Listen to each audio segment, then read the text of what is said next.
58, chasing the lights. Both had battles that brought them low, but they found a way to steal the show. Health concerns were weighing them down till they found a path that turned it around. Carnivore diet, they took the leap, finding strength in the promises they keep. Now they're living wild, living free, healing body and mind. Just wait and see. Tune into the truth every single week. Real talk with Brian and Johnny. That's the peak. 8 p.m. on YouTube. Gather near. Uplifting vibes. Let's give a cheer.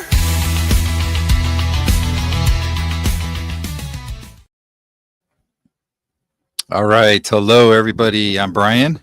I'm Johnny. All right. Ready to do this live. I see we already got several people here.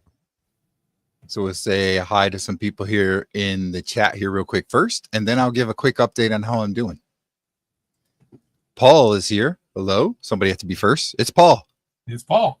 Mastered his compression sock, Butler, and a pair of latex gloves, putting compression socks on a breeze. Okay. Rick is here. Good to see you, Rick. Linda. Hello, Linda. Hey, Linda. Rick is doing some cleaning while he's listening today. Greg is here. Good to see Greg. How are you, Greg? What's my friend? What else we got? Cynthia.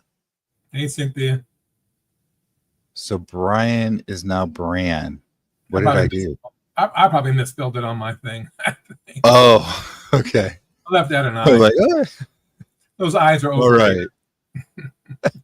So I think I'm caught up on the comments here. Okay. So I'll give an update real quick on how I'm doing. It's exactly a week from when I injured my hamstring, tore my hamstring. I'll tell you, you're probably going to see me doing a lot of fidgeting because this is my first time since Wednesday night when we went live sitting on my computer chair. And the top of the hamstring, where it kind of connects in like to your butt area, is sore. So sitting on this chair is really sore. So I'm already catching myself in these first couple of minutes, like moving all around, trying to find something more comfortable. But anyway, okay, so it's been a week. A lot of what I've done in that time is tried to stay off it as much as possible. But I still have done some walking around to go to the bathroom, get something to eat, that kind of stuff, right? Going up and down steps, unfortunately, I have that. So that's happened some. But I have a compression sleeve on my leg. I have crutches that I have used to just kind of support myself. Like when I walk, I still kind of walk, but using the crutches. So I'm putting most of the strength on the crutches. And I've been doing like some icing and stuff like that. I would say that I've maybe seen a little bit of improvement here and there. And then today, I think I saw a lot of improvement, which was really promising. I'm pretty much just using the crutches for going up and down the steps at this point. I'm not using it to walk. I'm still kind of walking with a limp, but here's the thing. I keep catching myself today, and today's the first time this has happened, but I keep catching myself going to walk normal and taking like a full step. And then I'm like, wait, am I going to hurt myself by doing that? Is it going to hurt? So like after a step, I stop and I go back to do like a more of a half step, which is more of like a limp, you know, because I'm afraid I'm still too early to walk normal and may hurt myself. So that's kind of what I've been doing today. But there seems to be less swelling. Bruising is still about the same as what it was. And I don't know if you've seen one of the videos that I put out earlier in the week, but I did have a picture so you can see the bruising. And yeah, I guess that's kind of where it is. I feel like I got more mobility. So Johnny, like, you know, even when you were here Wednesday evening, I really couldn't get down, bending down, like hurt really bad. Within the last couple of days, if I go slow, I can bend down and pick something up off the ground. I feel a little bit of tightness as that muscle kind of contracts when you do that, but not too bad. So that's been an improvement as well for me. So it's only a week, but I feel like that's pretty good improvement for a week. Exactly how long it's going to take me to where I'm back to walking normal and everything, I don't know. It could take several weeks. We'll see. But I think that's a pretty good start for me. Yep. So, Johnny, you had an issue too. It wasn't near as bad, but you want to give us an update on how you're feeling with that? Because I think you're looking pretty good at this point, right? Yeah, Brian, I had the exact opposite. And matter of fact, this is something that I've never experienced before. I actually strained the front of my leg, I guess you'd say a quad muscle. So not the hamstring, which is normally what I'll pull or tear, especially early on when I started sprinting. That happened a lot. But I haven't had any trouble lately. But this time when I was with you, the front of my leg, I guess you'd say my quad, just above my knee, really it felt like something pinched it on that last run that I did. I managed to finish out the run, but you remember when I came to your house that night when my wife and I came back to do the live, I was having a pretty tough time as well. Fortunately, it got better relatively quickly, and this is a great lead into our topic for tonight. So I drove home the next day, and it's about 5.5, maybe 6 hours from your house to my house. And my wife and I stopped just north of where I live and actually grabbed something to eat. And I'm here to tell you, getting out of the car after having the leg in that same position for 6 hours was brutal. It was a 8 out of 10 just to get, and she wanted to go to Olive Garden. And I found something that I could kind of eat, Carnivore, but that's where the wife wanted to go. And she was a great sport about going with me and filming and doing the interviews with us and everything. I figured I would appease her and go to the Olive Garden.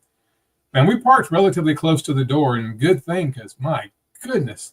So what I noticed the first 2 or 3 days after the injury for me was the more I moved, the better I felt. The less I moved, the more stiff it got, or the more pain I'd have when I'd get up and start moving. Now, when I get up and move around a little bit, 2 or 3 minutes of walking, it kind of loosen up. But in the mornings, getting out of bed was kind of tough. And then, so I would say probably, because I worked Saturday, Sunday, and Monday. And, when I'm at work, I'm on my feet. I walk probably 6,000 or 8,000 steps a day going in and out of the hospitals and nursing homes and stuff. And then it kind of got to where I didn't even notice it. So my plan was today to try to do a couple of sprints today, maybe like an 80% effort. But cooler heads prevailed. My wife went out of town. I said, well, the wife's not here, so she won't be on my back nagging me about not running sprints. But I did a few little trial sprints out in the yard, and I could still tell a little bit. It wasn't bad, but it was noticeable.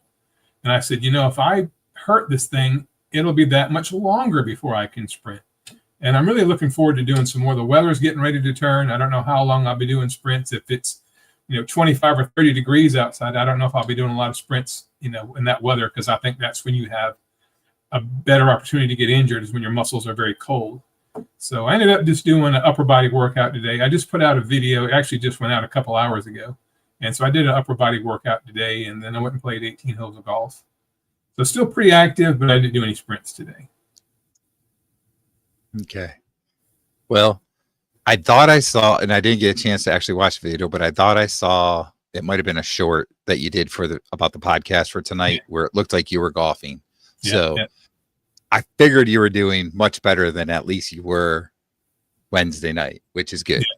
But I think that's also the right thing, to just not do the sprinting for a little bit yet and make sure that you're good. So, and for people that are wondering, yes, I do still plan to sprint. I'm probably going to ease into it more when I go back to it and try not to push myself as much. Though I'm not sure. I really kind of believe that it was the losing my balance and falling, that caused my injury, not the actual running. But anyway, I do plan to do that. It's just, I'm not sure when that's going to be, because it's going to take a while to heal. A torn hamstring can take a few months, could even be possibly longer before you can really run without pain. So we'll have to see. And then it's going to be getting into winter time. So it could be realistically, it could be the spring before I do it again. But it's interesting. Like right now, about all I can do is maybe some weights with my arms type of thing, arm curls, shoulder presses, stuff like that. Can't really do anything with my legs. So there's not a whole lot of exercise I can do right now. But I will say also, and I don't know if you've noticed this with it, you went golfing today, so you probably haven't been easing up as much as me, but with resting so much, it gets tiring. Like, Yeah. I don't want to sit here any longer. I want to do something. And then I think like, I'm going to get up, I'm going to jump up, and I'm going to do something like, oh, wait, I can't jump up. It's going to hurt. Shoot. Yeah. So that's been my biggest thing right now. I'll say real quick, Brian, what surprised me about your injury was that happened Wednesday, and I think it was Sunday. It's either Saturday or Sunday. You sent me the picture of what is called ecchymosis, the bruising under the skin where the blood actually showed up. I'm surprised it took that many days. So I'm assuming the tear was higher up, maybe closer to your buttocks, and the blood ran down, gravity pulled it down. Eventually it kind of pulled right there a little bit behind your knee. And so I was surprised it took that long for the blood to show up. But, Yeah. I know it sounds bad blood, but your body will just reabsorb that. And as the healing process goes, you'll be fine. That was surprising. It took 3 or 4 days for that to show up. And I think you're spot on with that, because most of the pain that I feel when I do feel something is higher up. Yep. So I think you're right that it just kind of drained downward and then it started showing up.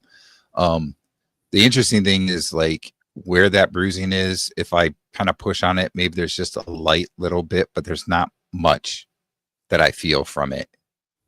But a little bit higher up, especially as I'm sitting. And that's part of the problem I have is I'm trying to rest it and sit, but so some of the time I'm trying to sit off to one side like this, and it makes it interesting. So I don't know. All right. So we've talked a little bit already about our topic, because our topic is the power of carnivore for injury repair and regeneration. I've never actually had a torn hamstring before. I've had pulled hamstrings when I was younger, especially when I played basketball, and I'd have issues with them, but I never experienced the full, like having a torn hamstring before.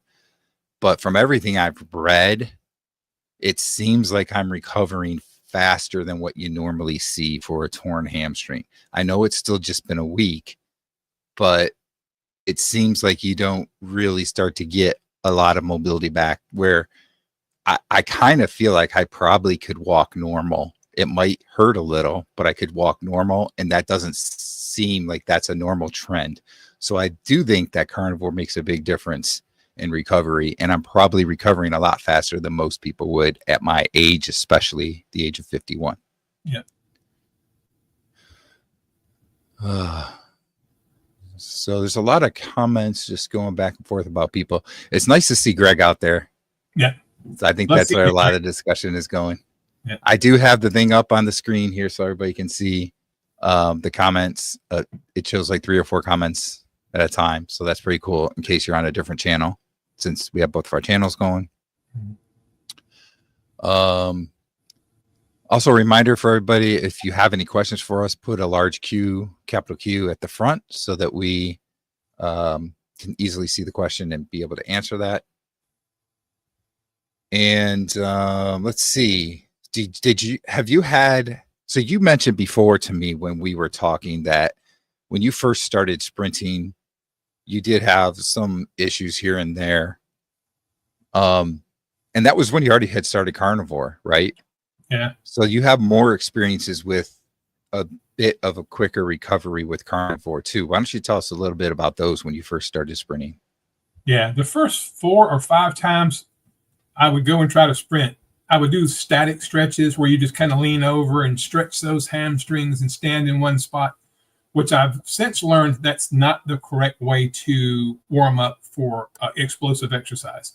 So I think I was starting out wrong. I was doing the wrong type of stretches prior to doing an explosive type exercise. As explosive as we can be in our 50s, right? But that's as hard as I could go, as quick as I could go. But I would notice, Brian, I would go like say on a Wednesday. Usually Wednesday was the day I would do it. And I would come up lame on the third or fourth one, and I would kind of be hobbling back to the car.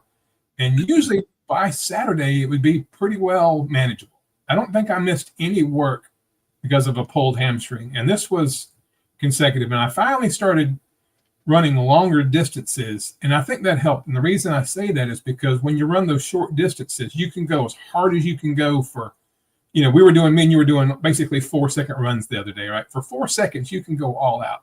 But when you put that thing at 40 yards, 45 yards, 50 yards, you have to temper yourself. You'll never make it to the finish line, at that pace.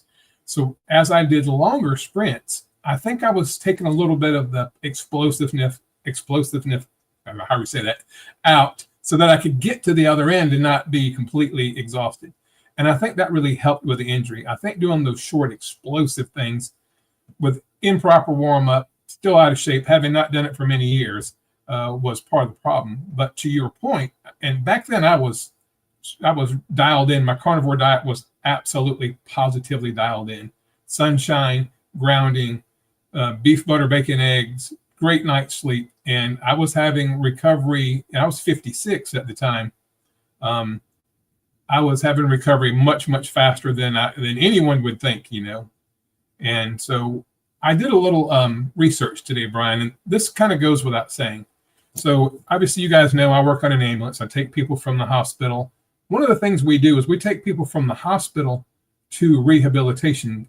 And sometimes we'll have a person, say they're in their 50s, say they're close to my age, and they trip and fall at home and they break their ankle, or they have a bad muscle tear, or they break, say, their shin bone, their tibia or their fibula. And I'll take them to the rehab facility, which is basically right behind the hospital. And the overwhelming majority of these people are, overweight, diabetic. They're on that standard American diet. And Brian, I've had instances where these people have been in rehab for 4 or 5 months and made very little progress. They just get kicked out because insurance quits paying for it. And I'm a firm believer that, especially if they just fall from a standing position, just what we call a patient level fall. If they had stronger bones, stronger muscles, and were more metabolically healthy, one, they may not have fallen, and two, if they did, it probably would have resulted in a much more minor injury.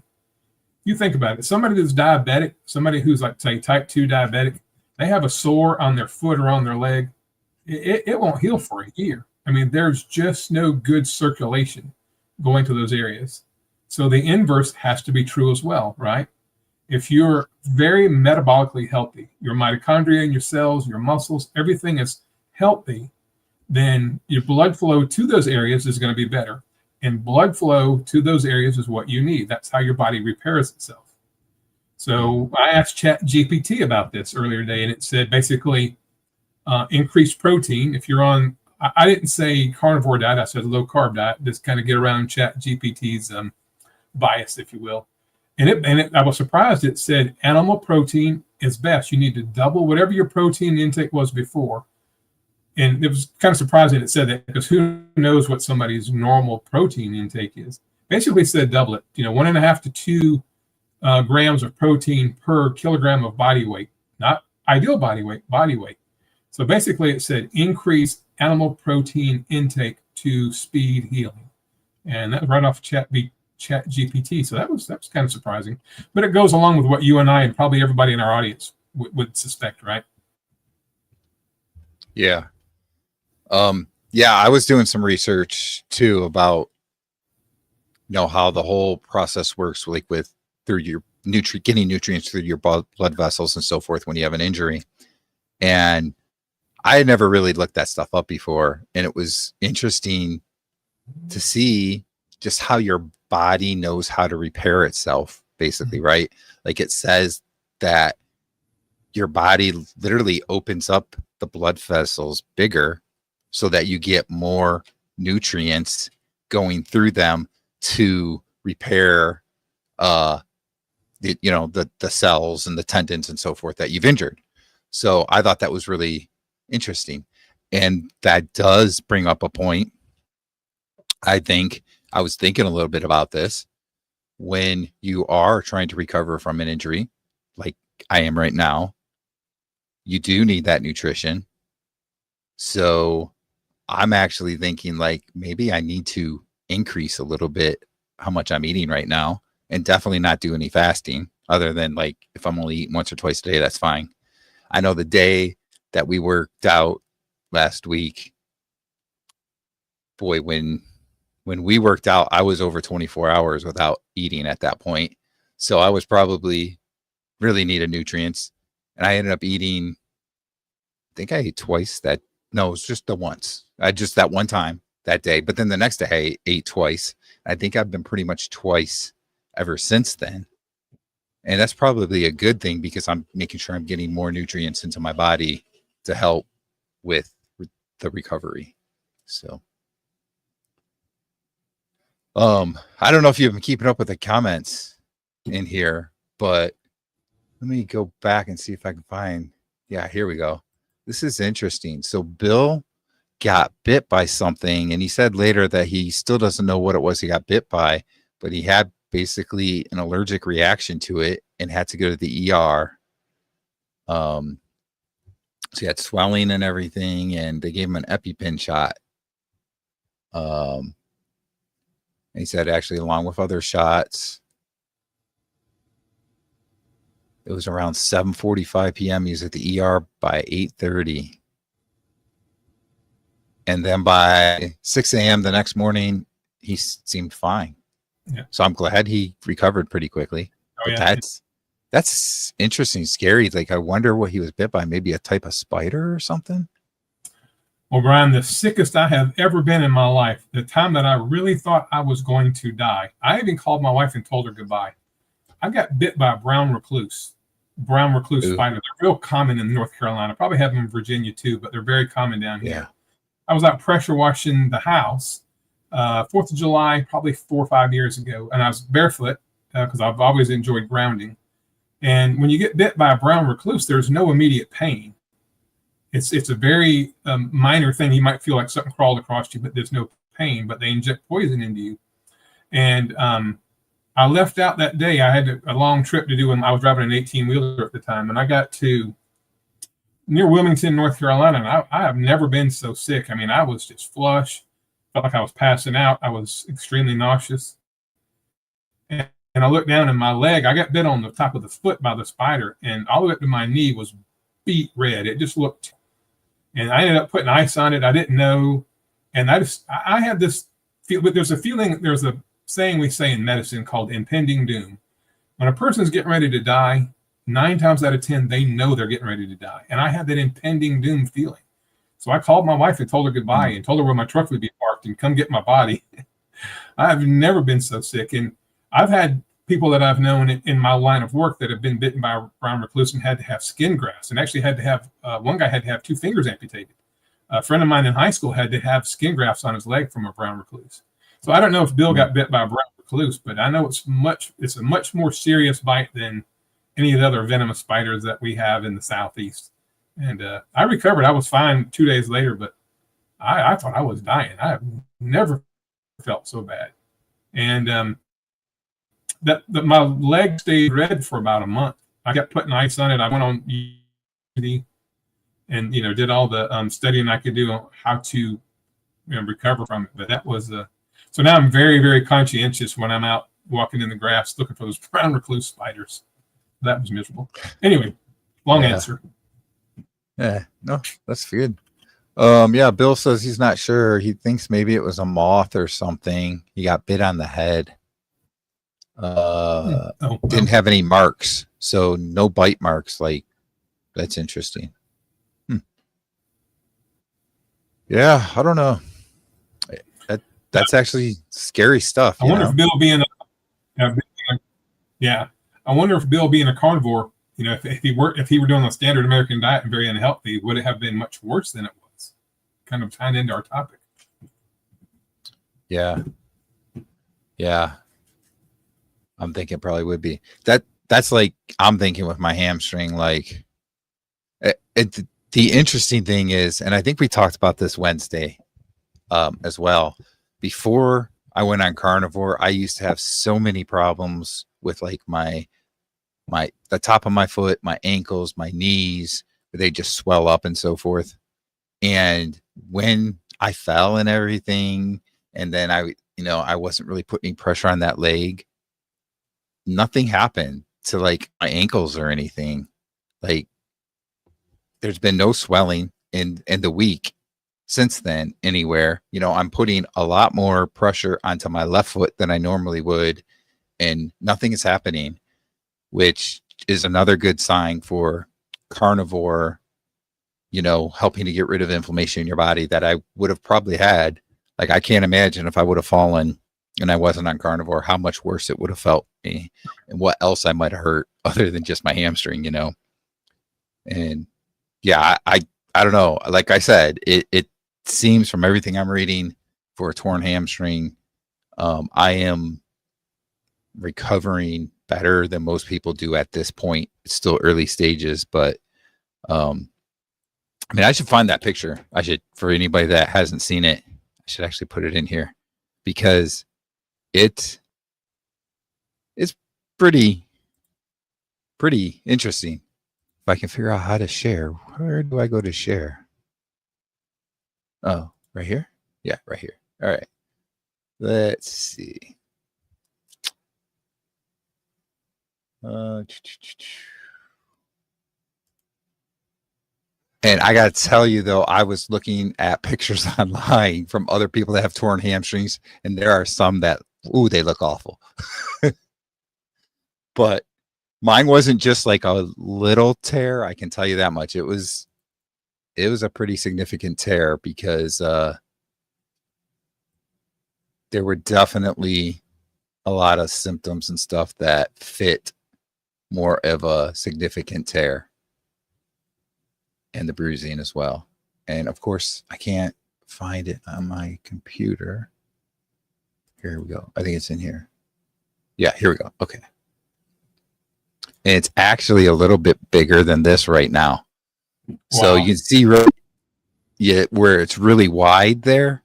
That I was thinking that was maybe where the tear was, but maybe that's just where it all kind of went down to. And I did read that it's pretty common for the bruising to even go below the knee, even though it's the hamstring. But like right now, it's actually bigger than that. So it's interesting. But that's what it looks like. That's the biggest bruising I've ever had on my body. Pretty impressive, Brian. Does your wife like that? Yeah. Battle scars? No, it's funny though, because I can't remember if that was Saturday or Sunday, whichever day, she's like, it looks like you got a bruise there. And I was like, okay, it's possible. And so I had the compression sleeve on and I pulled it down and she's like, oh yeah, let me take a picture of this. So she's the one that took that picture. She's like, that is huge. I don't know. What can I say? Yeah. Oh, so we have A1 Savages here. Hey, A1. So hello. I had a bicycle wreck a few weeks ago. I was very lucky not to get seriously injured. That's good. Yeah, glad to hear that. Oh, I missed this. Cynthia says, Johnny, I see that you shaved. I thought you were growing a beard considering the video you made earlier. Yes, it did look like you needed to shave. I was noticing that. Yeah. My wife loves it. She loves that rugged thing. I just hate it. It itches. I'm always messing with it. My mustache touches my bottom lip, so I'm always moving my lips like I got some kind of nervous tick.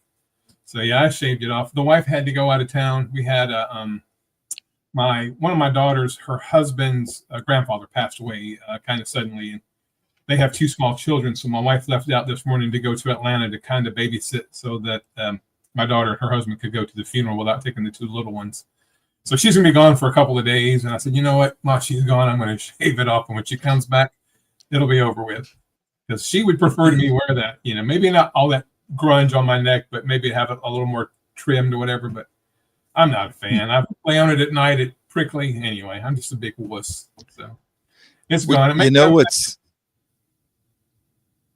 was going to say, what's interesting is, like, when I was younger, it was so hard to grow any kind of a mustache or beard at all. I would go like when I was in my 20s and even early 30s, I go like 4 or 5 days before I'd start to get stubbles and then shave.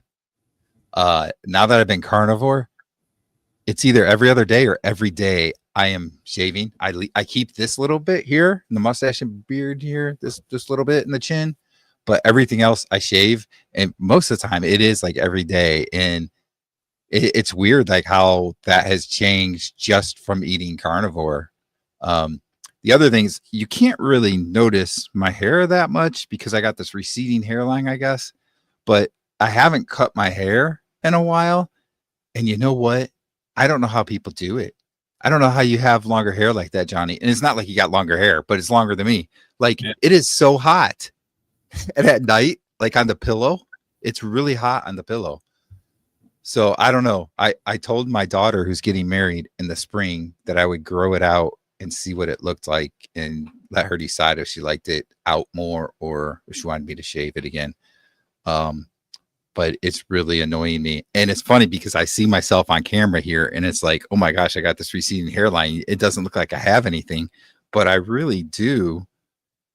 And it's just so hot. I'm not used to having hair. I don't know how you guys do it. Brian, it's funny because when we met last Wednesday, when you came in, my wife and I came to the door and you came and greeted us at the door, that's the first thing I thought in my mind. I didn't say it out loud. I said, he's got a lot more hair than I thought he had. Because on camera, it doesn't look that much, but you really do have a lot of hair. I just assumed it'd be a lot, balder, if you will, but you had more hair than us. Yeah. When you meet a celebrity, and you're a celebrity to me, and you meet a celebrity for the first time, you notice things like that.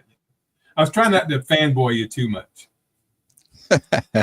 Well, it's funny because I'm looking at myself in the camera right now and I'm like, man, that is a big time receding hairline. And I don't really notice that. Like if I look in the mirror, I don't notice that. But on the camera, it looks like I got no hair. Even on top of the head, it looks like there's nothing there. But I can tell you, it's like I can grab it. I can grab it here. And my hair is, when I was younger and I used to let it grow out, it was very curly, thick like hair. And I didn't like that. So by the time I was like 16, I started just keeping it short and I've kept it that way the rest of my life. Okay. And I'm already remembering why I don't like that. It's interesting. Cynthia says she tried to talk her husband into keeping his beard because she said it's not pretty when he shaves it off. My wife would tell you the same thing. The more of this I can cover up, the better the world is. Well, my wife says that when I don't have anything here, I have too much of a baby face and I just look funny. So that's why I keep a little bit here too. I don't know. Greg says I need to grow out, let the hair grow out. I'm trying. I mean, it's been a couple weeks only, but it really, trust me, there's more hair than what it looks like here. He's right about that. Deceiving. The camera's deceiving, darn it. It really is. Target Prime Rib is here. Hello. Hey, Target. I'm growing hair on top of my head. Too hard to see at this point. Brian, I do have, we're talking about carnivore and hair and stuff. I have a bald spot. If you watch my video, any of the videos where I'm doing push-ups, you can see this bald spot. It used to be markedly worse. It's actually started growing in. And I don't mind it. I've lost all my vanity. I'll shave if it gets too bad, I'll just start shaving my head. But it's actually growing in. But another thing, and we talked about circulation earlier as far as injury repair and trauma repair. And for men, this is very true, man. If you think about this, or if you know somebody, when you're in your, say, 40s or 50s, if your legs between your knees and your ankle go bald, all the hair goes away, like you don't have hairy legs below your knees, that is a sign of poor circulation because the hair follicles are basically starving for nutrients. Well, since I've gone carnivore, and before I went carnivore, it looked like my legs, like I shaved them every day in the shower. And I'm growing a pretty good bit of hair back on my legs again. That just shows you the power of the non-inflammatory diet and allowing blood flow to get down to an area. So you can imagine if I had an injury below my knee and I weren't carnivore, that might be a candidate for an amputation or a year's worth of healing.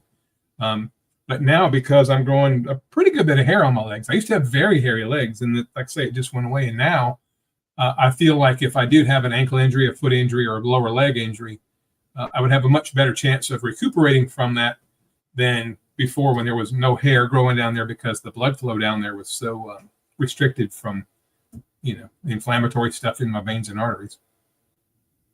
Mm-hmm. Yeah.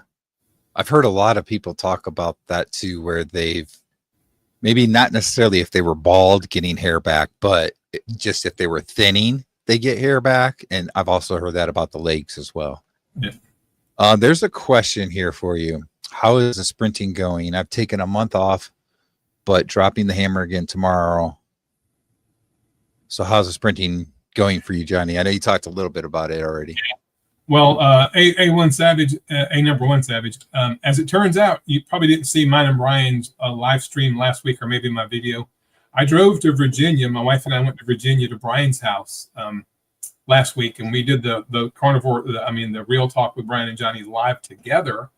And we went out, Brian and I went out. There's a park right around the corner from his house, and we went out and we ran some sprints, and we both come up injured. Brian ended up tripping and falling on his last one. He was going a little faster than his legs would carry him, and he ended up pulling a hamstring. And that was the picture he showed a while ago, the blood in his hamstring. Well, I was there, and just before Brian did that, I ran my last one, my fastest one actually, 3.89, I think it was, in the 20-yard. And I pulled my quad on the front of my leg where it connects to my knee. And so I didn't do any sprinting between then and now, giving it a chance to heal. But I just put out a video about 2 hours ago, maybe 2.5 hours ago, showing a recipe, I think the title's Carnivore Money Hack. I found an inexpensive way to eat, and I've created a new dish. And at the end of it, I showed my workout. The cooking was yesterday. The workout was today. And I just did overhead presses, inverted push-ups, curling, and then I did some jump rope. And of course, I put music behind it. But I'll get back to sprinting hopefully next week. If we can keep the weather from getting too bad, too cold, too soon, I'll plan on sprinting for hopefully 4 or 5 more weeks before the weather turns bad. But yeah, keep it up. If you can sprint, be very careful. Do some dynamic stretching before you start, and don't try to go faster than you're ready to go right now. Do you think we should show my video of me falling again? Yeah, I think there's some people watching this week maybe didn't see it. Didn't see it yet. All right, I'm going to show it. It's only like 20 seconds. So here it goes. All right.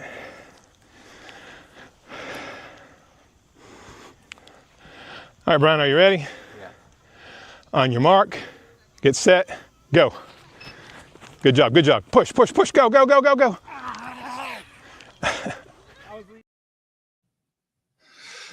I think I had some pretty good form going there until I lost my balance. And you could kind of see I just kind of lost my balance. We're thinking that there may have been like a little divot or something in the ground, because we think that's also how right about the same distance from the finish line is also where Johnny had his pull up. So we think that's kind of, I lost my balance. I was leaning forward too much, lost my balance hitting that spot.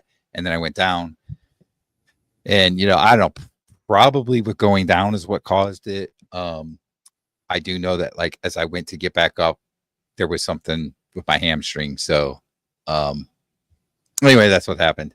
So that we showed again. I've gone back and watched the video in super slow motion. If you get a chance to do that, watch your 9th step. It's your left foot. It looks like it goes down. And I know you hurt your right side, but if you try to compensate with your right leg, that would explain it. But if you ever go back and watch it in super slow motion, you guys can do the same. Just set your settings on, go on YouTube and set the settings at like 25% speed or whatever. Count that 9th and watch your left foot. So I've gone back and like just tried to break it down to see. Okay. And it's about the same area where I felt something in the front of my leg. That was my right leg, and I've watched mine. I don't see where my leg goes higher or lower, but on yours, I definitely see. It looks like your left leg goes down and kind of your foot kind of goes like that, and then you start falling. Anyway. And so that could be, like you said, that I was trying to compensate for that, and that's how it happened because it is my right leg, my right hamstring. Amy is here. Amy. There we go. Hello, Amy. Driving home from choir practice, tuning in. Yeah, you were pedal to the metal. So this was what, the 6th? This was number 6, I think, right? Yeah, the 6th sprint. So I did 5 sprints before that, slowly going from a fairly slow pace to a faster pace. And I think the 5th sprint I did, I was really close to that. I might have been going just a little bit faster this time. I think the biggest problem was that I was probably leaning forward too much. But yeah, I'm gonna have to. I know you got the video where you slowed it down in slow-mo, so I can use that and slow it down more from there and really look at it. That'd be good to see.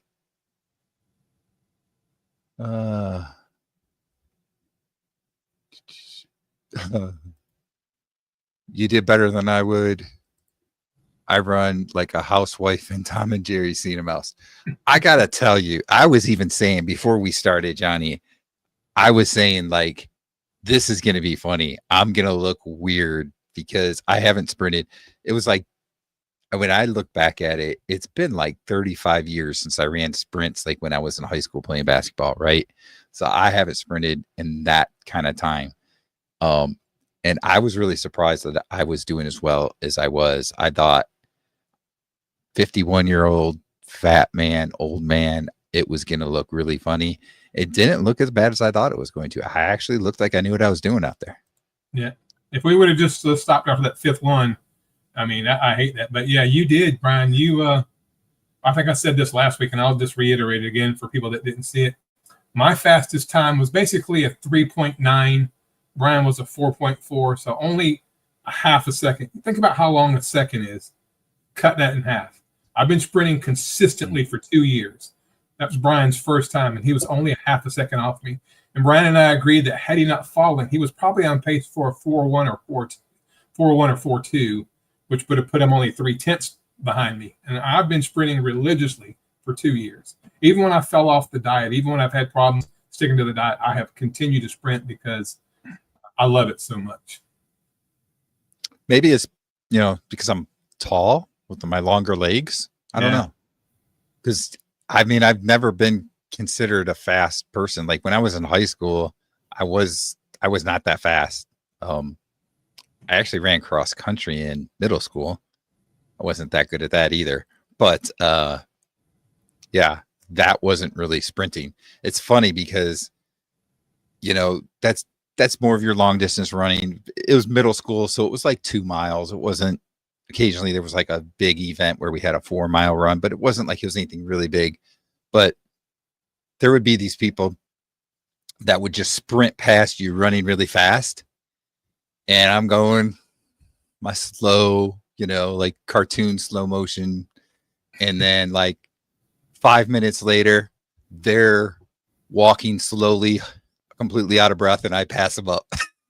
And then 5 minutes later, they pass me up sprinting again. I was not very good at it, but at least I tried. And I thought you did great. Yeah, I bet you this is true. I've read that only 5% of the U.S. population will sprint ever again after the age of 30. I bet that's true. Most people don't. If you go back to, we'll say prehistoric days, you had to sprint. You had to sprint to either get away from a predator chasing you or to chase something to eat. So you didn't have an option 10,000 years ago. You were going to get killed by something, or you're going to have to, chase something down to kill it to have food. But in today's world, where you got McDonald's and Starbucks on every corner, there's no reason for people to sprint. But Brian, like I know, there's a lot of metabolic advantages to high intensity stuff like sprinting. You just got to be careful. Well, and that's another point to the whole use it or you lose it type of thing. Yeah. People don't sprint and they can't really sprint anymore. Or they go too much too soon, like I did, and get hurt. Right. So yeah, that's the whole thing with just muscle strength too. Like as you get older, people tend to not work out and use their muscles as much, and they lose their muscle strength. Same thing. Rick sprints for parking lot chicken, duck, and iguana. Rick, I watched your video a while ago where Rick, you drove your bicycle to Home Depot and then to Winn-Dixie and got the leg quarter. So I literally about 30 minutes ago, about 30 minutes before we went on air, I was watching. I watched your video from today, Brian, and then I watched Rick's, and then I got ready to come on air here. Rick was talking about on his video about how some people who are carnivore influencers are maybe tweaking their diets just a little bit to see if they can make some improvements. Even Dr. Kiltz said he's going to try to add more seafood into his diet. And Rick was talking about so many people do the lion diet, and I've never been lion diet because I eat bacon, I eat eggs, and I eat hot sauce, I eat pork. You know, I don't eat a lot of pork, but when I first started, I ate a lot of pork because all I could afford. I was kind of between jobs when I first started, so money was tight. But yeah, I don't really see a big reason to tweak mine. My wife's got some grapes. She loves grapes, and every now and then I'll grab me a couple grapes and eat them. I don't think I'm going to die from that. And one thing I've noticed, the longer I was carnivore and the more stricter I was, the less cheating would hurt me. And what I mean by that, obviously it caused weight stalls, but I wouldn't get like inflammation. Some people say they go off plan for one day and then their back's killing them, their knees are hurting, their ankles are hurting, their fingers, their arthritis in their hands. And I'm sympathetic to that. But for me, even the days that I grab something and eat it that I know I shouldn't, I don't really have a lot of problems from that. And I'm not saying you should cheat at all, but if you do, especially because I think I healed so much because I was so strict for that first year that, your body is so sick. So if you heal your body, I think you have a little more tolerance to step outside a little bit. I could be wrong, but that was kind of what Rick was talking about on that video today, how some people have done strict lion like Sean Baker, and then other people are talking about maybe tweaking things here, still staying carnivore, but maybe not staying beef all the time, maybe throwing in some seafood or something. And I love shrimp, by the way. Yeah. I eat mostly burgers and chuck steaks, but I do have other carnivore meats from time to time. I'm kind of like that. Like I eat a lot of beef. I eat a lot of steak, either ribeye or New York strip. I'll eat ground beef, that kind of stuff. But I still have a little bit of other stuff too. So just Saturday, I had some chicken wings.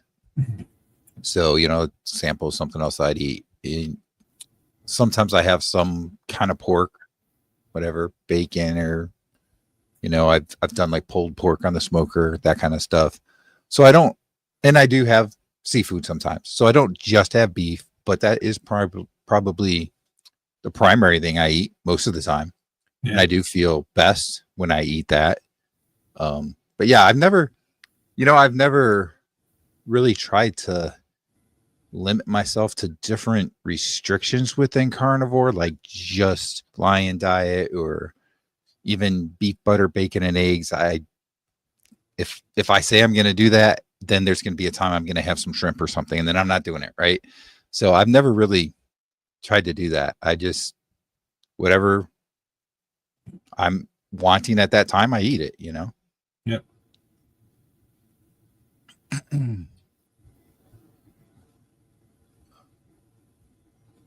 So Amy tweaked her carnivore macros and churned the fat down and lost 3 pounds of the 20 that she had gained.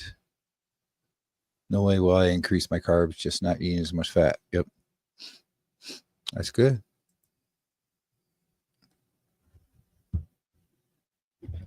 I just got a text message. Hold on here. I know. I don't mean to be looking away, guys. I'm not ignoring you. Amy came up with a new theme song for her channel, right? It's Keto Rock Stars. Is that right, Amy? That's you, right? Rockin' Keto, Amy. New theme song, Keto Rock Stars. I saw that. I just wanted to point that out. If you guys haven't been to her channel or follow her on Facebook or whatever, she's got a new song out. Keto Rock Stars, and she is a rock star, by the way. Yep. All right. So, yep. She says, yep, that was me. Yeah. I loved it. I wanted to bring that up and show it. Cool.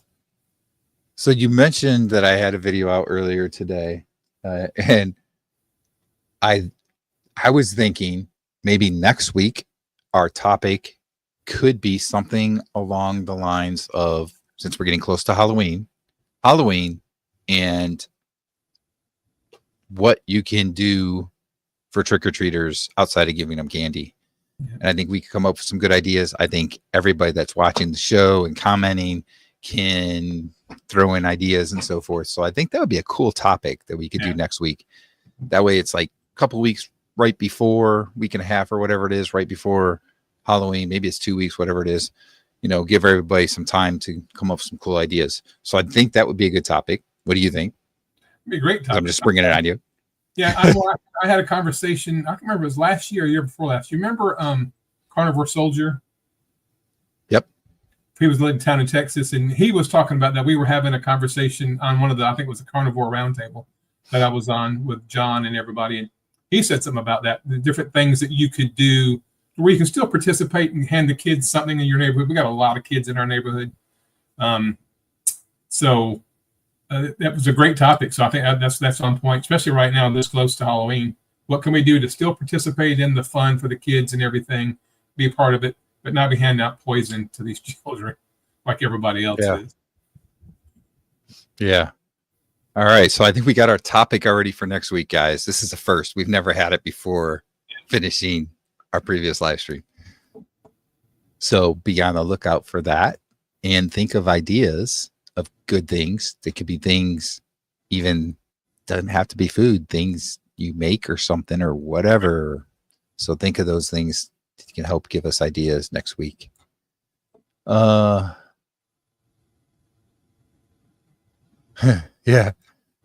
Rick is going to give away duck eggs. Yeah, that'd be a great price. Those things are expensive. If you go to the store and buy them, they're very expensive. Yeah. I don't know if you saw this. I put it up. Amy said, "Thank you so much. You inspired me with your music." Thank you. Appreciate it. Yeah. Bran, I made. Have you listened to the song? I made you 2 songs. Did you listen to the songs I made you after I left? I have not yet. But today, this is literally the first time. And I mean, you saw I logged in like 2 minutes before. Yeah. This is the first time I've been sitting at my computer desk since last Wednesday evening. So I haven't really, other than just, I've had for work, I've still been working, but from home, I've had my work laptop on my lap while I'm relaxing on a recliner when I've worked. And I got to tell you, it's been so nice to be able to do that. Like, probably in a couple weeks here, I'm going to have to start going back into the office a couple days. And that's going to be annoying because, like I said, sitting isn't the best in the world. I actually got, right before we started, I got a pillow that I got on top of my computer chair here because it was really hurting. It isn't too bad with the pillow. So I've been kind of moving around a little bit though. But yeah, I don't know. When I have to go back in the office, it's going to be interesting. So I haven't seen those videos yet. Sorry, but I will. They're in my inbox. I just haven't. Yeah, I emailed them to you. Yeah, the songs. Yep. Brian the Sprinter. I've got them on my phone, but the Songer, the app that I use, has changed something. So when I try to download it on my phone so that I can put it in my playlist, because I thought they both turned out great.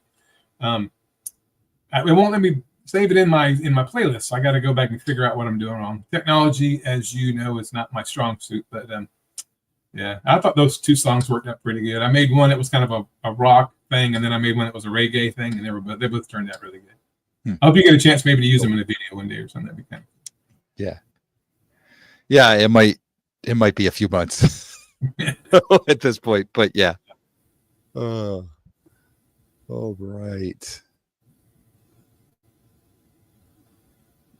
I'm not sure what this is. I missed this. You make it a meme. Oh yeah, okay. Maybe for the song or whatever. Yeah. Oh, here you go. You can help Rick. He needs to figure out how to make theme music in 1950s to 1960s style. I'll do it, Rick. I'll come up with something for you. I'll make it for you and send it to you. Oh, he's talking about my fall. Oh, oh yeah, exactly. So if you guys have not seen Johnny's video, he goes through the whole thing of that day. Like he said before, his wife recorded everything for us. And you can see like where we're first setting up and all that stuff. And you can see all the other runs, all the different sprints that we did and so forth. I don't know if all of them are in there, but several of them are. Yeah. But when he got to mine, like I texted him and I was like, Johnny, that was like the best edit I've ever seen. The way you edited the slow motion, it kept going back into it in the fall. Oh my gosh. Yeah. I know I fell and everything, but it was really funny. Got to get some comic relief out of it, right? Yeah. Yeah. I know you came up a little bit lame, but at least you didn't like break your arm or break your shoulder or something. That was what I was worried about, going down and maybe breaking a wrist or shoulder. You know, I hate that you tore the hamstring, but at least you fell gracefully. Yeah. And you know what else is interesting here is I've been actually joking around about it since it happened and had a good attitude about it. Before Carnivore, I would have been miserable. I would have had a good attitude about it. It's just how your mood changes with Carnivore too. Injuries aside, both of you guys look amazingly healthy. Johnny, think about it when you first started this. Yeah. Yeah. Yep. Yeah. It's amazing. Like when you go to pictures before you start Carnivore to how you look a few years later, it's amazing the difference. And Brian, I'll tie those two things together. You just said that had this happened and you fell and got injured before Carnivore, you would have been really mad and upset. So when I see old pictures of myself before going Carnivore, it's not so much, I mean, I was obviously morbidly obese. I'm still obese. I'm just not morbidly obese. I'm still working on that. But my mental health, I mean, I'm just in a fantastic mood all the time. I mean, bad stuff still happens. I still struggle, you know, with stuff at work, stress, but it rolls off my back. So that mental health, the mental healing, since we were talking about healing with Carnivore, the mental health healing has been, for me, just that, if not more important than the physical healing. Because I'm getting closer and closer to my last day on earth, you know, hopefully it'll be 30 or 40 years down the road. But I'm in the best mood now I've ever been. And I hate to beat a dead horse because you and I have talked about this for 2 weeks consecutive now. So this will be week 3 that I'm bringing it up. Adding those darn ferments. I cannot tell you how, Brian said this last week and I reiterated it.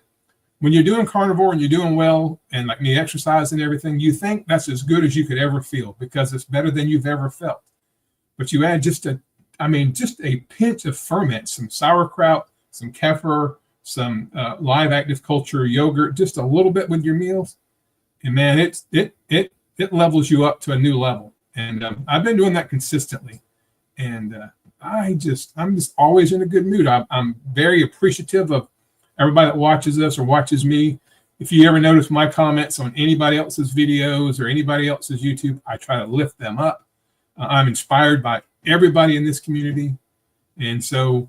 Not only does I think Carnivore help the body heal, but it certainly helped my mind heal. And my soul, too. Yeah, well said. I think we have a winner here for Rick. You should do doo-wop music with Milton singing and the ducks and iguanas as his backups. Could you imagine? Oh, that would be amazing. That would be awesome. That would probably get millions of views and Rick could retire. Yeah, but we got to figure out how Rick can do that because that would be awesome. Yeah. We're plugging it for you, Rick. You got to do it. Rick eats yogurt almost daily. Yeah. I know the last time when we were talking about it, Rick was saying that he makes his own fermented foods from the vegetables he grows in his garden. He makes his own kefir and yogurt too. Yep, that takes all the toxins out of it when you ferment it and all the carbohydrate and everything. So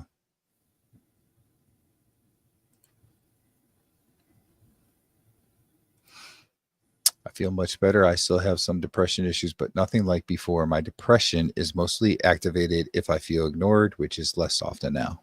Good. Well, Target Prime Rib, you can reach out to me if you ever need somebody to talk to, just to shoot a text back and forth. Hit me up. You can, because I just love to interact with people. So, Brian, I got a little update. So I had a buddy of mine, a guy that I went to high school with. His name's Larry, and I think he'll be okay with me talking about him on here. He was pre-diabetic for years. He's an auto mechanic, so he's always had a relatively active physical job. But he was pre-diabetic. He hadn't had the best diet. He's Asian, so rice is a huge part of his diet and has been his whole life. And he reached out to me about 2 months ago, saying, "Hey, you know, the doctor just said I'm no longer pre-diabetic. I am now full-blown diabetic. Please help me."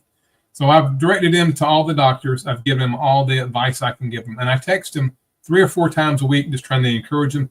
"You're doing great, buddy. You're right there. Don't give up. I know it's tough." And he's reached out to me, and he said that he is already feeling so much better, and it hasn't even been a month yet. And so I was able to evangelize one person. You know, he reached out to me, and I'm hoping to have him on my channel in the next couple of weeks. I'd love to do an interview with him, especially since he's in the early stages, but he's already beginning to see some benefit. And he's somebody that has a lot medically going on, and he's kind of at that crossroads where if he'll continue to do this and stay consistent with it and add some things like sunshine and grounding and you know, things like that, I think he can completely turn his life around. He's got grandkids that live close to him. He's very active with his grandkids.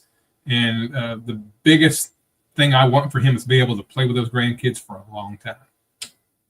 Anyway, Larry, if you're watching this, give you a little shout out there. I'm going to get you on my channel if you'll come on. Some people don't want to be on camera, which I don't understand that, because I'm always wanting to be on camera. But I respect if people don't want to, you know, put it out there. But Larry's doing fantastic. Yeah. I just love interacting with him. That's great to hear. Yeah. When we were talking about the ferments, Rick was saying he's got cabbage and onions fermenting on the countertop right now. That's pretty cool. Rick is my hero. He is my idol. I'm going to be just like him when I grow up. Ferments are a great supplement to carnivore. Dr. Lisa Wiedemann has implemented ferments with great results. So has Dr. Sean O'Mara. Mm-hmm. And Brian, we talked you and I talked about, and this is, you can find this all over social media, all over any research you do, how their research is saying now that you basically have a second brain. Your gut microbiome controls so many of the processes.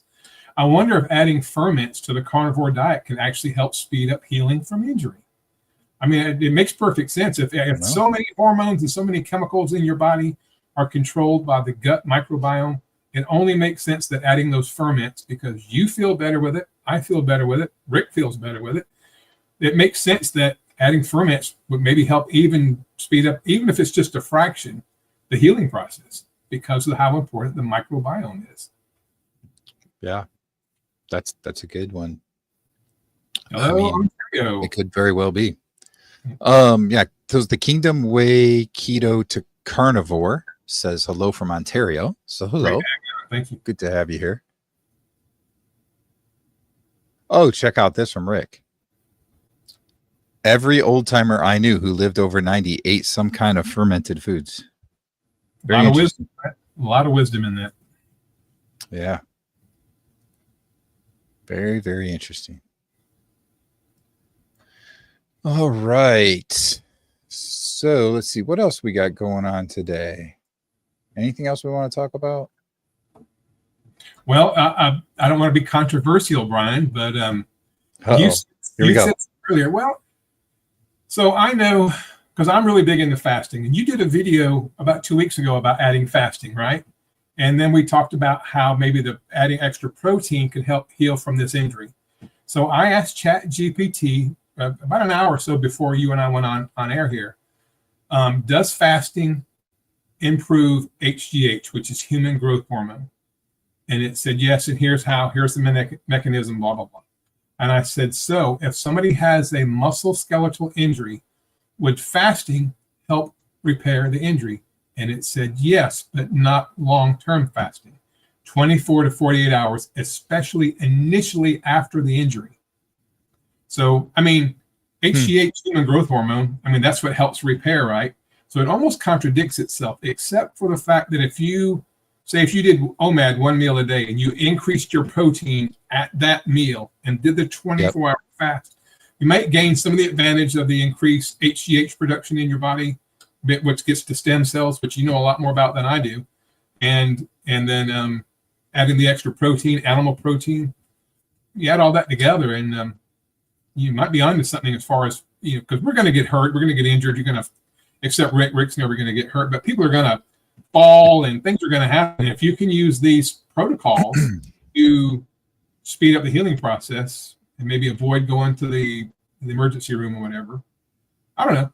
That was just my thought, because I know when after 72 hours of fasting, you get a lot of brand new stem cells, but then you're not having protein for those 72 hours. So I don't know how to square that circle.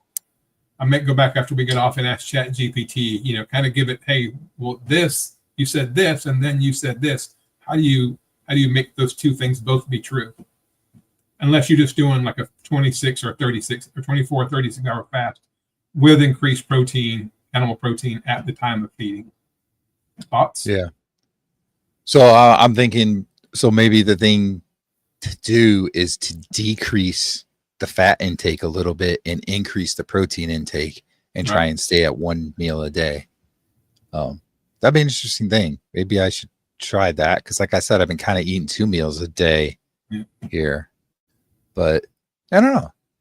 You know what's interesting though? I got to tell you, just as we've been sitting here talking, like I'm noticing myself here, like using my right leg. Like I'm sitting here, and you know how sometimes when you're sitting and you kind of do this like nervous thing with your feet, like you going up and down, whatever, like, I don't know, like to a beat or something with your leg.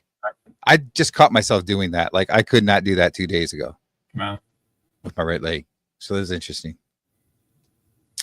There was something I saw. Oh, so I don't know. Did you guys see my message above about the invite? I'm not sure I did.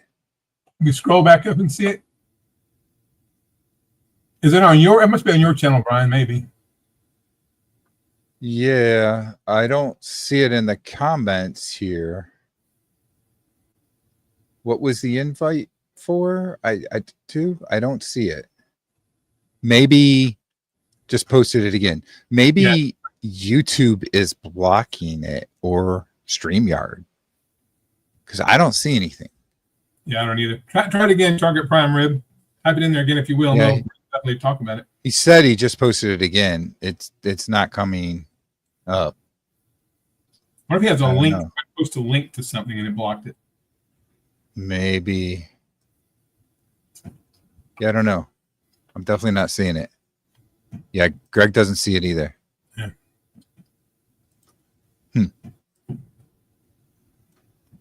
I think it's posted on my channel. But if you're trying to post a link, it may not let you post a link to something. You may have to actually kind of type out what you're talking about. Yeah. But yeah, I find it very interesting that as I'm sitting here, and really as the day has gone on today, I'm noticing myself subconsciously using my leg in ways I haven't in the past week, which is good. And Brian, that injury, if you go back and do research, I guarantee you, when you look at people saying 4 to 6 to 8 weeks for that injury to heal, they're not talking about it in a 51-year-old man. That's probably in a 25, 30-year-old. You think the fact that you're 51 plus and you're already having that much healing, it has to speak to the metabolic healthiness of your body because of the carnivore diet. I would think that somebody on a standard American diet at 51 years old with the exact same injury would be down for months and months. But because, and if you were, I mean, no offense, but if you were up moving around, and I didn't think about this, you told me, I mean, you kind of brought this up when we were at the park. Your muscles aren't really ready for that. So because you haven't been doing a lot of hiking or sprinting or hill climbing or whatever, you put stress on the muscles that they weren't really ready for. So even thinking that, I think if you add the carnivore thing, the fact that you've already healed as much as you have at 51 years old with obviously a dramatic, it's a tear because a pull, there would not be any blood pooling under the skin. So that muscle literally tore. I mean, it literally tore. And that's why it's bleeding in there. So to have the amount of healing you've had at 51 years of age speaks to what the whole show is about, how the carnivore diet can absolutely positively not protect you from injuries, but help you get better from injuries. Think about people in car wrecks, people with traumatic brain injuries, people with shattered shoulders or knees or whatever. You know, that they're completely carnivore and go clean carnivore. I think it can dramatically reduce their time off work and, you know, save them money. Because like me, I only have so much sick time built up because I've only been at this company for a little over a year. So if I get injured, I'll get paid for about a week, but after that, I'm on my own. So being carnivore hopefully would help me, you know, get back to work pretty quick. Yep. There's Peter. Peter's there. Yeah. Hey, Peter. Yeah, Peter, buddy. So Rick asked if either of us are doing any cycling. I don't even have a bike other than an exercise bike. I haven't used it in a while, but when I was using it, I would do some high intensity interval training with it. So I would just pedal as hard and fast as I could for about 30 seconds. And then I'd go really nice and easy as kind of like a cool down for like a minute or two. And then I go really hard again for like 30 seconds. And I would do like a 15 or 20-minute workout doing that. And it's really taxing. That was just on an exercise bike, not an actual bicycle. I haven't had my own bicycle in, I don't know, 30 years, maybe. It's been a long time. How about you, Johnny? I actually, up until a couple of years ago, I was racing BMX bicycles in the 50 and over class. And yes, there is such a thing. My youngest daughter got really big into BMX racing when she was 11 or 12 years old. And a lot of the dads, you know, the other daughters and sons, we all started racing together. And we traveled the circuit. And so I did some BMX bicycle racing up until probably 4 years ago. Even though my daughter quit, you know, she got in high school and got a car and started dating, she kind of got away from that. But I still enjoyed it. I had a good community of friends out there. And I still have my bike in the garage. It's a little 20-inch Mongoose, you know, kid's bike. And I look like an idiot on it. But, you know, I wear a helmet, neck brace, chest protector, elbow pads. I look like a hockey goalie out there, you know. And I've taken some nasty spills. I have taken some nasty spills. And I won a lot. I mean, I was very good. I won a lot, but I crashed a lot too, kind of all or nothing kind of thing.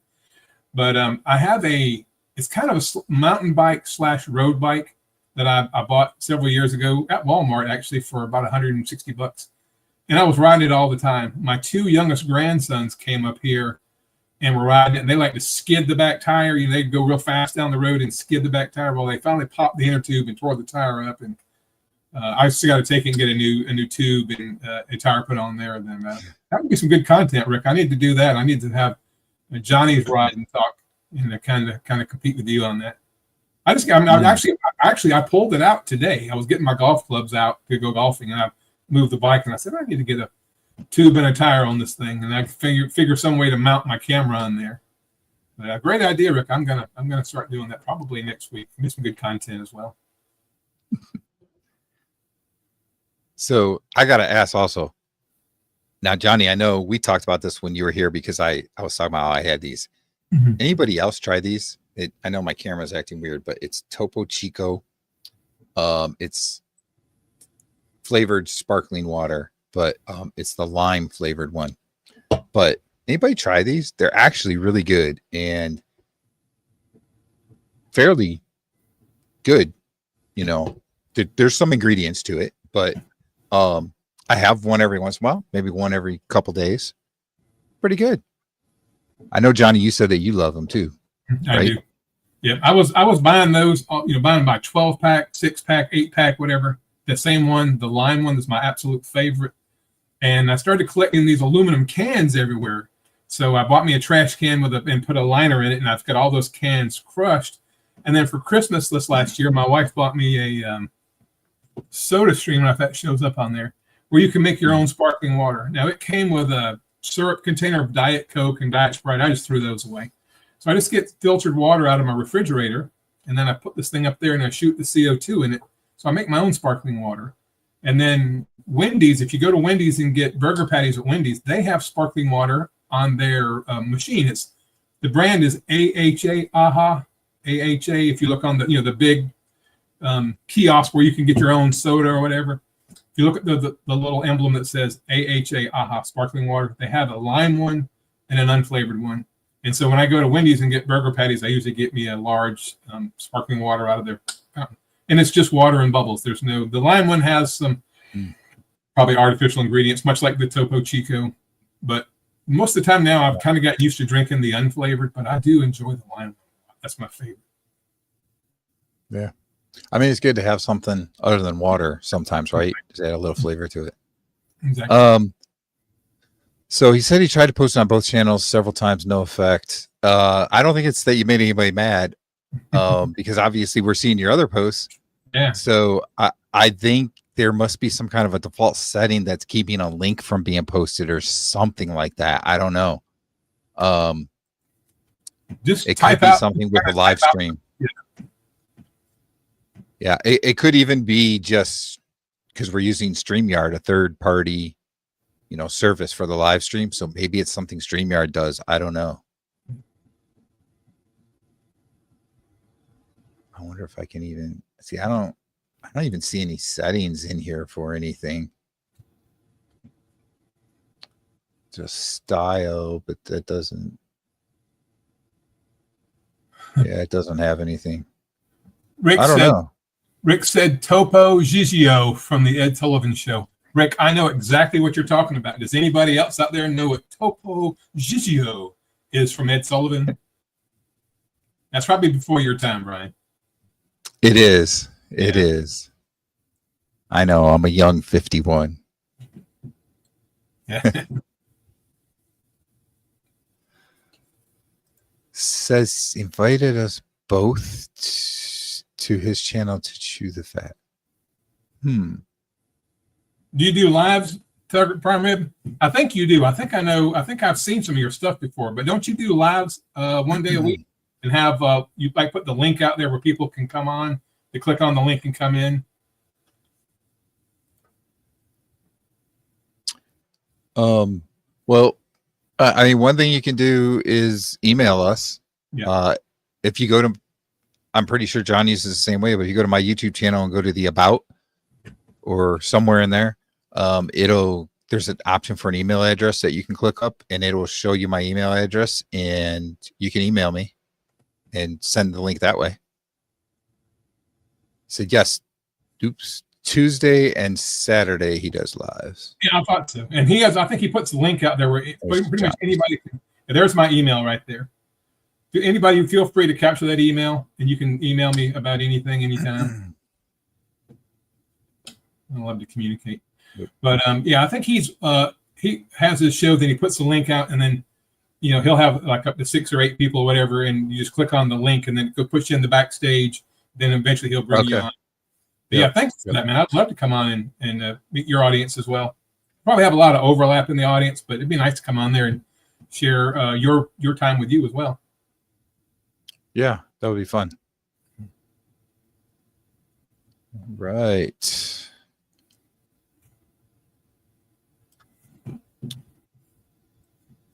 Well, we're getting close to an hour and a half. We're a little bit early of that, but I'm kind of thinking it might be a good ending point at this point. I've been sitting in this chair for almost an hour and a half now, and let me tell you, it's not comfortable when you have a hamstring injury. So kind of as a closing here, Johnny, what do you have anything new coming up on your channel that you want to talk about or anything? Yeah, I put out that video today. You guys, if you will, do me a favor, check out the video that I put out today. It's called Carnivore Money Hack, and see what you think about it. I ran across some meat that was on sale at the grocery store that the manager had marked down like 35% off or whatever. And I came home and cooked it a way I've never done before. And it is either really good or really bad. Watch the video and find out. On my channel, and it's a video just released a couple hours ago. I think it had like 20 views already or whatever, but check that out and give me some feedback in the comments. Tell me, have you ever done that? Is that a meat that you would eat? And is that how you would prepare it? And then I got a little workout montage at the end. I think the video is 12 minutes long, 11 minutes long.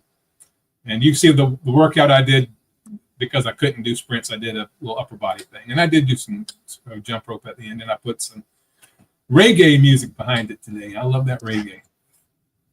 And just want to remind everybody, Brian, like you said earlier, next week's topic, we're going to talk about alternative things to give out for Halloween. So be thinking about that during the week, guys. Alternative things that we can hand out, participate in the neighborhood with the kids for Halloween, but not give them, the poison comes wrapped in a wrap.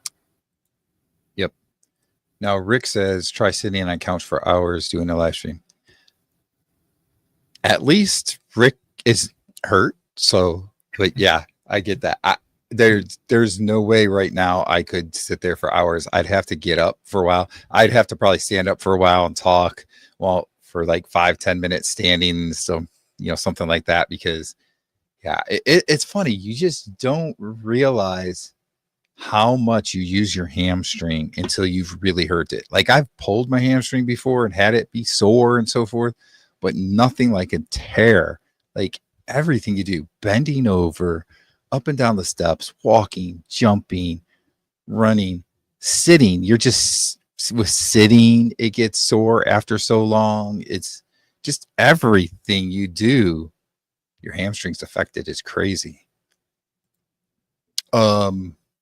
Main Runner says, hello, good evening. Hey. Unfortunately, we're at the end, getting ready to sign off, but you can watch the replay. I hope you do. But thank you for joining. Nothing beats discounted fresh meat. Rick did see that video, by the way. You did? You saw it? Yeah, Rick says he did. Yep, he saw it. Okay, cool. Yeah. He also says once the weather is not as hot, he's going to do a sprinting video. So that'd be cool. Cynthia says, thanks, guys. It's good you're ending this. I've been rebounding. I am booed out. All right. Yeah, it's funny. Rick says, my neighborhood kids never come for Halloween. I have very few kids in my neighborhood too. And it never used to be that way, like when we first moved out here, but now it is. So that's interesting. Yep. She's going to watch, she or he, I should say. I'm sorry. Main Runner. It is she, right? It looks like the pictures of she. Yep. It's going to watch the replay. So cool. All right. So we'll have that, Halloween topic next Wednesday, 8 p.m. Eastern time, 7 p.m. Central. And we'll see everybody then. Thanks. Take care, guys. Thanks for joining us.